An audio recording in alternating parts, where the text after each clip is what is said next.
Well, I guess I did it again. Bought another doggone truck. This one's sitting behind me here. This is going to be truck number 114. So, but this one I purchased for a different purpose. This is going to be for my first company driver as an employee. So I'm getting to learn all about workers' comp, unemployment, yada yada yada. And before any kind of benefits or anything, all that stuff adds about 20% to the payroll. So if you're paying somebody 20 bucks an hour, you know, you can bump that up to roughly 24, 25 bucks an hour, or, you know, mileage, whatever, however you want to calculate it. But so I'm working on learning all that. I just put my stuff in this truck because, damn, this is a nice truck. I'm going out on the road this week, and I'm going to take this one instead of my orange truck because I'm a little bit jealous. And I'll be darned if somebody else is going to drive this thing first before I do, because she's pretty sweet. Let me show it to you. And dang, I might end up upgrading Big Orange there to something newer.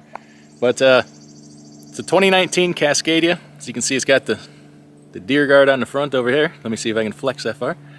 We got them to put 10 new virgin tires on it, Continental drives, Michelin steers. Not really a huge Continental guy, but that's what they had, and it's part of the deal. 10 new tires. So, oh, and it's got a, well, let me flip this around here and let me show you the whole truck. Got a tri-pack Evolution on this baby. He said, here's our new Continental drives. You know, the average standard issue upper Midwest amount of rust. Actually, it's not even that bad for a truck that has, you know, been in a lot of salt. But yeah, I just got to slap the vinyl on here. She's ready to go. Got her all permitted up. But so Michelin X-Line Energy steers. This is a really nice brush guard, or cow guard, deer guard, moose guard, whatever. I like the latches on this one. I don't know what brand this is. This is a Prime truck. Did I ever think I would own a truck from Prime? Probably not, but I tell you what, make the payments to Prime on something like this, it's, you know, $1,100-1,200 a week, and, you know, you can own it for, if I was to finance this, the payments would have been probably $1,800 a month instead of a week, but was able to pay cash, blessed enough to be able to pay cash for this one. So yeah, that's the outside. Let's take it the inside. Look at the inside of this baby. I know some of you probably aren't impressed by all this.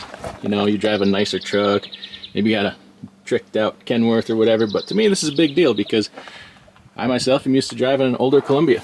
So it's kind of a treat. We got pretty nice seats here. Pardon me putting my stuff in here. But the Detroit Assurance, don't know what that is all about. I know it's the lane guidance and all that. I have to go through the book and read all about that. It's got that thing where if it picks up the white line, it rumbles at you.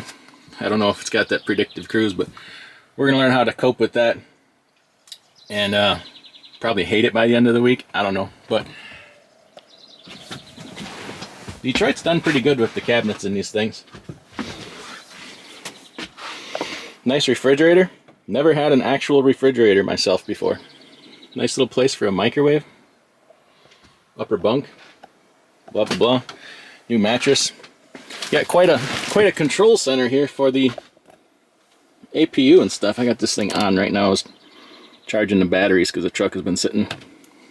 And quite a bit of amenities in the sleeper here. So probably think, hey, no big deal, it's just a truck. But for me, it's kind of a big deal. I've never driven, you know, a nice newer truck before. Part of what turned me on to this particular truck in particular was the mileage is a little bit higher. It's just over 500,000 miles, but super low hours on it for that mileage because it's always had an APU. So let me see here. Where's my hours? Right there, 10,700 hours, which all the trucks I was looking at like it were 19,000 hours. Did find one with 13,000, but that was like pretty worse for the wear. She had some wear on it, so I'm pretty happy about that. Went over it pretty good. Truck's actually in really good shape. It's got a new radiator. So yeah, like I said, this is going to be for my first actual employee rather than owner, operator, contractor.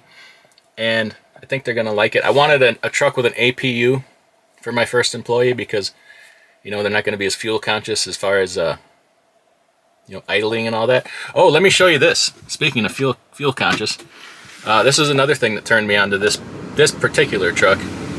And I know it has a lot to do with idle time, but let me find this here. Somebody didn't reset the trip meter in a long time, so check this out. Let me zoom in here. Over the last 44,763 miles, average fuel economy of 8.9 miles per gallon. That's pretty slick. Average speed of 53 miles per hour. So, you know, driving it slower. Was a prime truck, so it did have super singles on it. Oop, I don't mean to be zoomed in on my face like that. It did have super singles on it. That was part of the deal with getting the new tires, as they switch it over to duals. So I'll probably lose a little bit switching it over to duals, and you know, I'm obviously not going to drive it 53 miles an hour. But hell, with an average fuel economy of 8 miles per gallon, I can't scoff at that. So that's what I'm shooting for at the moment here. And yeah, so anyway, I wasn't going to buy a super expensive truck either for my first company truck, because if it doesn't work out, you know, if I find that the extra costs and stuff are prohibitive, then, you know, I didn't go and spend $100 and some thousand on a truck. I paid, I don't think I got a deal on this truck by any means, because there was cheaper trucks out there, but they all had significantly more hours. They didn't have an APU, and the general condition, you know, wasn't quite as good. And then, you know, the new tires is worth, you know, whatever, $5,000 or whatever. So I paid just a touch over $60,000 for this truck. I have seen ones like it for, you know, in the mid 50s, but then, you know, no APU, so you got to add on for that. Oh, and I did slap on some extended warranty on this thing. Now, I'm not doing my homework on that yet.